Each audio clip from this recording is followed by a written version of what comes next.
received a lot of recognition for your work. At the same time, you've invariably been caught in controversies as well. So would you comment on this? I wonder if you can apply the word controversy in it, because for me it was nothing but straight decision making. There was no vacillation in many things what I thought I needed to do as a duty. So if you think decision making was controversy, I don't think that would be an appropriate term for it, because it was nothing but straight decisions, taking responsibility for my decisions, to arrest or not to arrest, to suspend or not to suspend, to allow a particular policy or not to allow a policy. There was nothing called grey area in that. There were clear positions taken which were based on law and which I thought was morally and ethically right.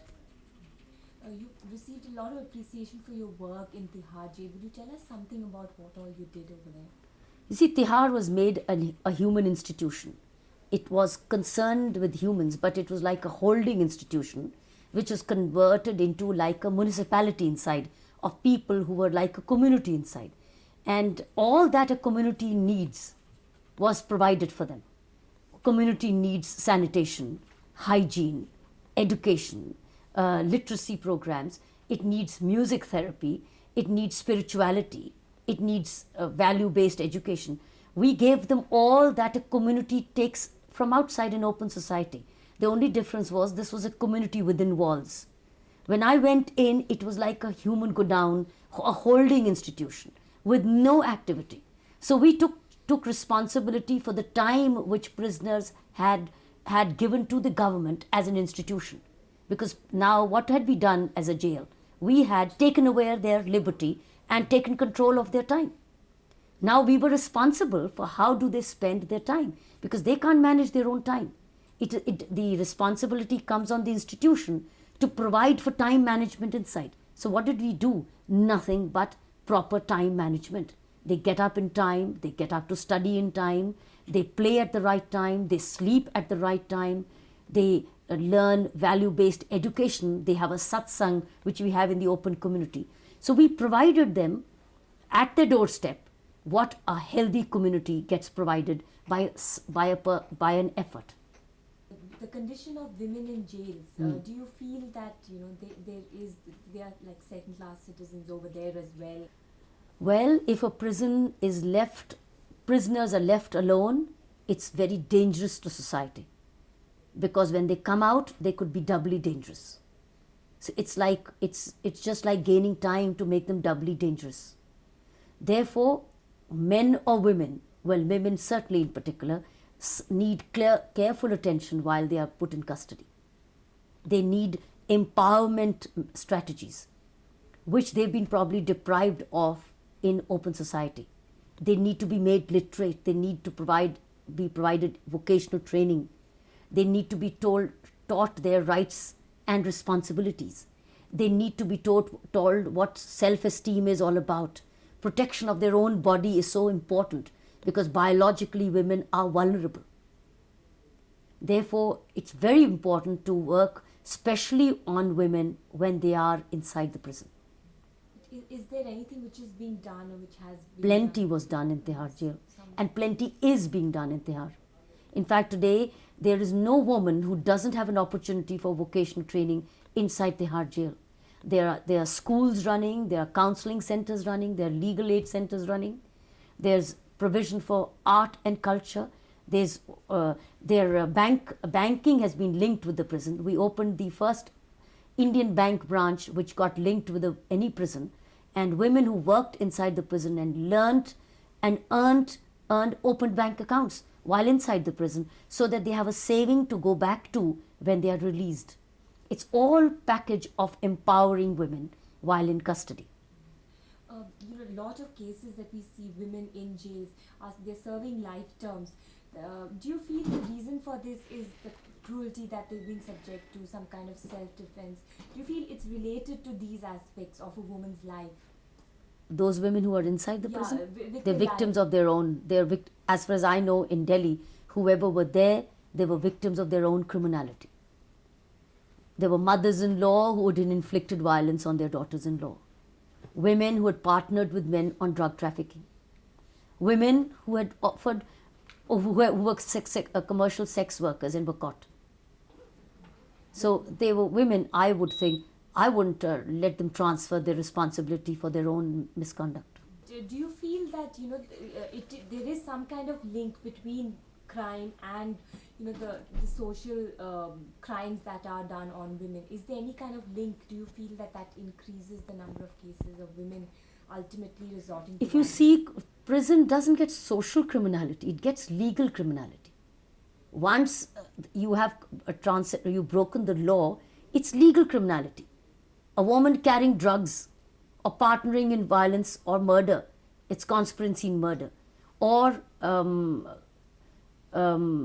dowry offences, crimes against women. I mean, where is it? The fact is, she's been responsible for an abetment of a crime, let's say on her own daughter-in-law. So what is it that she has done it according to her own state of mind. How can she be making anybody else responsible if it's her own greed, or for her own ignorance, or if it's her own illiteracy, or if it's her own backwardness? Well, so are men backward. So are men illiterate. They don't go about killing people, or abetting a woman to commit suicide, or abetting a man to commit suicide. The cases, like in the case of Arak, men coming back and beating their wives, and ultimately the woman, striking back and maybe killing the husband. Are there cases? They were very rarely where you had a woman who acted. There was probably one. Okay, let's talk about women sex workers. Do you feel that having prostitution legalized, it'll be easier to regulate the profession, or there's this major fear of AIDS? Do you feel something of that sort should be done in order to keep it under check, or do you feel that banning it is a better solution? I don't know whether you can ban it, but I doubt whether we should regularize it in that sense. Legalize it. It's like legalizing drugs. Some countries have already legalized drugs. But I don't know. I can't make myself come to terms with saying legalizing prostitution. But do you feel that the same women sex workers are one of the most vulnerable? Absolutely vulnerable. I think educational programs, healthcare programs, and weaning them out voluntarily to the extent should be a regular, continuous movement. Let's talk about violence against women. What are the forms of psychological and physical violence women are subjected to, which you come across in your career? All possible. If a man is alcoholic, the wife is absolutely not spared of beating. A man is deviant, the wife is a victim. Wife not giving birth to sons is likely to be a victim. Likely. Well, not bringing enough in marriage, in certain sections of society, likely to be beaten. Having addict son, mother is likely to be beaten. This proved in my doctorate research when I worked on drugs and violence. I found 94% of the addict men, or who happened to be husbands or sons, beat up their wives or mothers. So the woman was a prime victim of domestic violence as far as a drug addict's life is concerned. But what is the reason why women are subject to this? Where she is not strong enough to hold herself. She doesn't have an identity of her own. She can't take the courage of saying, you did this, either you get out of my house. This is my house.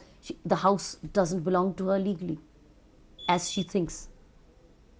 So the house doesn't, so she feels if she challenges, she'll be the loser and she'll lose the roof. She'll lose roof, clothing, shelter, food, and children. And she'll be on the road. So the woman doesn't feel an equal partner in what she's done, all in all what she's invested all her life in her house. But do you feel that the woman in India is legally empowered, and if so, why so much crime against the woman?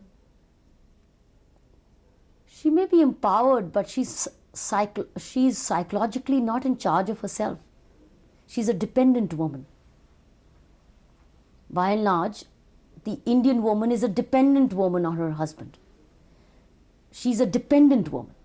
She's not independent, she's dependent. The man is independent, the woman is dependent.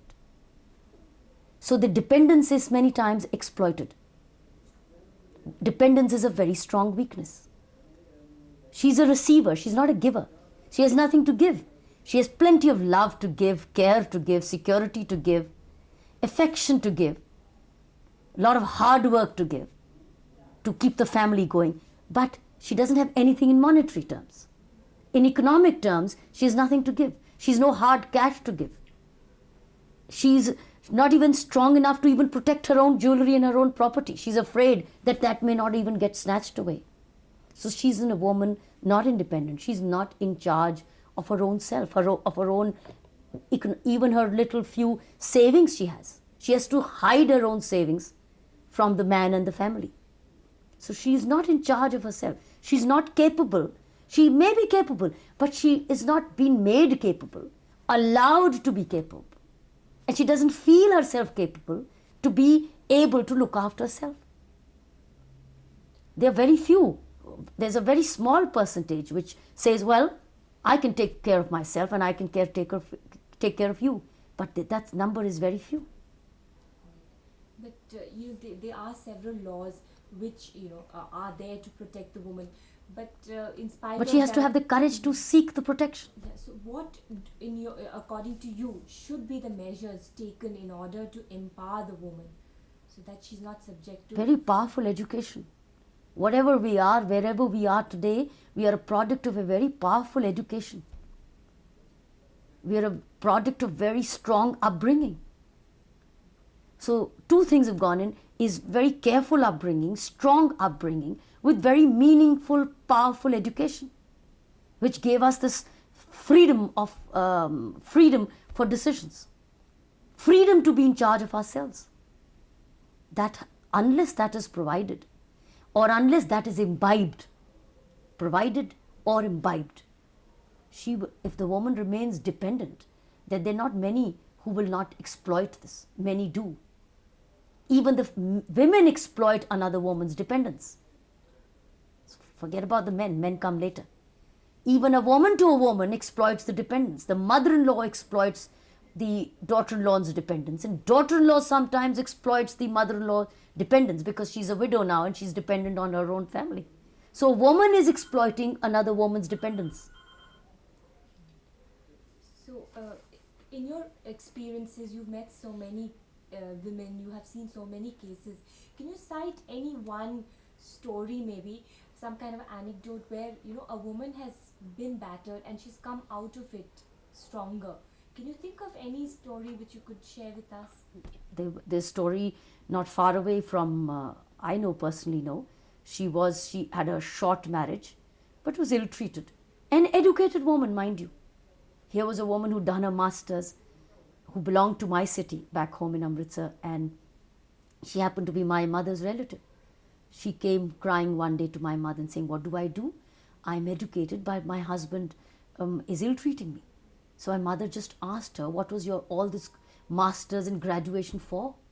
She says, but what do I do? How would my parents take this? Because I don't want to trouble my parents. That's a usual story. A daughter always thinks that she wants to present to her parents saying, thank you, all is well. Don't worry about me. She doesn't want her aging parents to be worried that here is a daughter whom they'd married with all their savings is now back again, so-called unmarried, all alone in this world. So she came to my mother, and my mother said, what's your education for? Stand up on your own feet and tell this man you will not accept. But she had to walk out of the house. So she walked out with almost nothing and started to, the family provided for her a little bit here and there. She moved into a hostel for a while and started to educate herself. She went on to computers programs. And today she's in one of the leading computer companies. She went in to do her law degree. Then she went on to become a trainer in computers today. And she just doesn't want to get married. She says she knows what it stands for. So here's a woman, but she had to be invoked.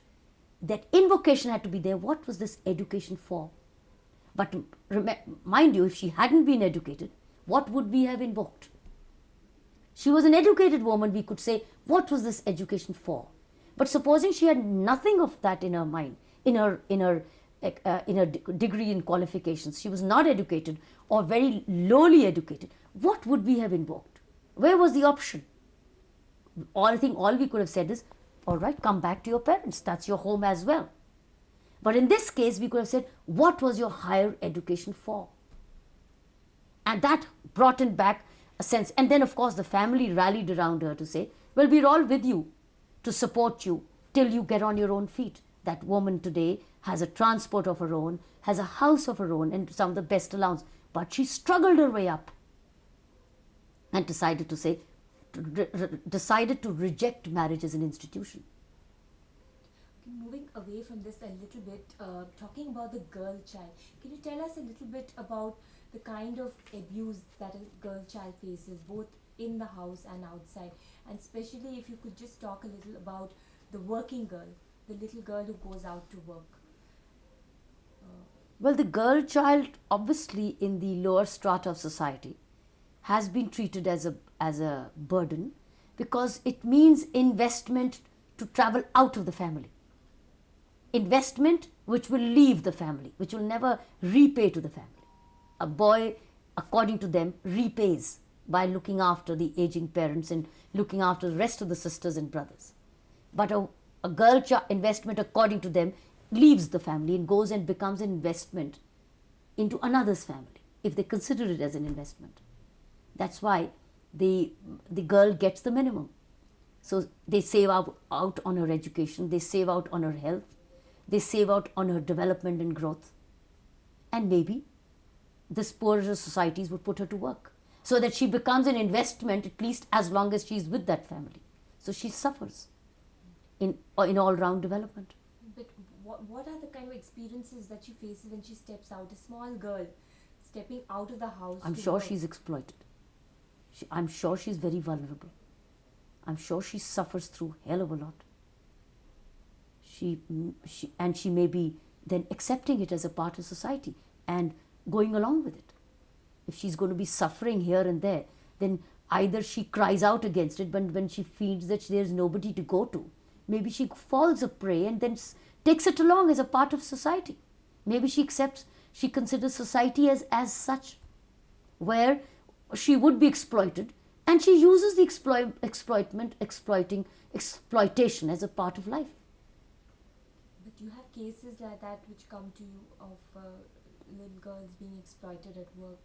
Does that come up ever? As far as I'm concerned, I'm into community education for young girls. I take them before they get into the situation. That's the reason I started schools in slums for women, for these girl children, and take them before they get into such a situation. Okay, coming away from all this, you were a woman and you achieved, and everyone looks upon you as one of the the first women in the IPS, etc. How do you feel? Do you feel that this has inspired all the women folk in the country to get ahead? How do you see your role? I'm sure it's opened the door. I opened I managed to. I didn't know I was opening a door when I opted for the Indian Police Service and entered. I didn't know there weren't women earlier. But it led to a major opening of a door. But it's an excellent service for women because society needs women here as well. It's a society, we as police officers are addressing issues concerning community and society as a whole, which comprise of men, women, children, older men, adults, and it's matters sometimes which are very crucially domestic. So I think it's opened a major door. But do you feel as a woman you do a better job because you're more sensitive to certain things? I think sensitivity is very individual. There can be men equally better, more sensitive. Well, women have an edge into sensitivity, but I don't see sensitivity has to be carefully nurtured and retained. Just because you're a woman in the police service, you're bound to be sensitive. I don't think it would be true because sometimes one loses sensitivity over a period. You may be a man or a woman. So you may have an edge. You may begin with sensitivity, but if you're not aware of this trait of yours and you don't cultivate it and remain sensitive, you can be as wooden as anybody else. Good. Thanks a lot.